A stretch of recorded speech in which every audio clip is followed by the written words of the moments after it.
habit, as does Matthew, and it comes from Nigel. Simon and team, this story has weighed very heavily on my conscience for 36 years. I've toyed with telling this tale at dinner parties to past wives, friends and work colleagues, but never had the courage. It's 36 years old, but the anxiety of simply rewriting it brings me out in hives. And I promise no one knows the truth of what happened that day until now. Oh, I like this. I was 14 years old and at St Custard's, my local posh all-boys boarding school. Life as a boarder was great fun. Breaking the rules, part of the excitement of day-to-day life.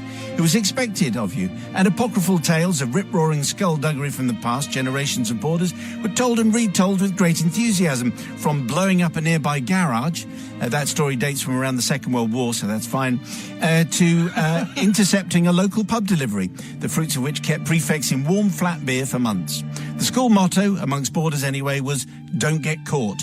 And in my case, I'm pleased to say I never did. Every Monday morning before breakfast, and under the steely, watchful eye of matron, all boarders had to take their dirty laundry to the utility area behind the boarding house. It was a hot, noisy and smelly area where food deliveries arrived, bins were emptied and laundry was washed and dried. The Monday morning laundry run was a tiresome routine where we had to put each dirty item with name tags sewn in into the correct black bin. Jeans in one, tops in another, school trousers in another, socks pinned together in another. You get the gist. This would be all washed, dried and pressed, ready for collection on Wednesday. This one Monday morning, the 8:25 breakfast bell had sounded. I was late. By the time I got to the utility area, everyone had gone, including matron. I quickly put my dirty clothes in the correct black bins, careful not to get anything wrong in my haste. As I was finishing off, the local council bin men turned up.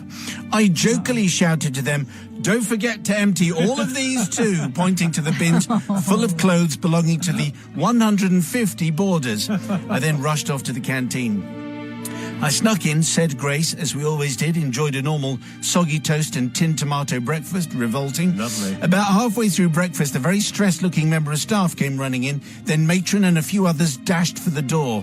Word got around quickly that the bin men had taken all our laundry. Every one of the black bins had been emptied into the bin lorry and was now headed to landfill. I instantly knew I was to blame. I sat at breakfast, the world spinning around me, knowing it was me who had told them to do it, to take away all the bins with all the clothes. I couldn't believe the bin men actually followed the instructions of a 14-year-old idiot like me and threw away what must have been 15 black sacks of perfectly good, albeit smelly, clothes. It was a nightmare. Not least because I had just chosen my GCSE options and didn't fancy doing them in prison. I sat there thinking hard. Should I confess? Should I say it was me? I did what any normal 14-year-old boy with his future ahead of him would do, and I kept quiet. Yeah. Now, you would think that was where there would be a riot in school, and all our most treasured possessions, our clothes, thrown away. Shocking. But very quickly, things took a different turn. It became obvious that school was going to have to pay to replace everything. And so very quickly, everyone cottoned onto the idea that we could all get new clothes.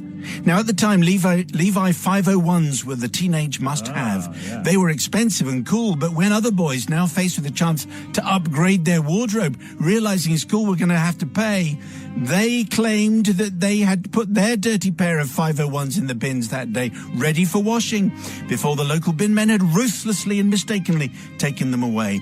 The boarding house masters couldn't prove what was in those bins, so had to take the boys' word for it. And we all know where that means. Well, more and more expensive clothes were added to the list. Top labels, all expensive, the very latest fashions. And there was nothing the masters could do but to go along with this massive fraud. And whatever the boys claimed to have lost, they went along with rather this than face the angry parents as they had to confess to the mistake. They chose to believe the boys. Well, school coffers were used to pay for the new wardrobes for all the boys, the final bill for which must have run into thousands of pounds. And yet the boarders soon became the best-dressed boys about town. So, Simon and the team, I seek forgiveness for a silly joke that got out of hand. I'm sorry to the masters who had to go on a mass shopping spree with loads of us boys knowing full well that they were being taken for a ride. I only got replacement school uniform as I was so secretly mortified. I'm also sorry to matron, although she didn't get the blame. I'm sorry for cheating and creating the perfect environment for such a fraud on a mass scale. But I am proud of one thing. I upheld the fine school tradition dating back 400 years, and I didn't get caught.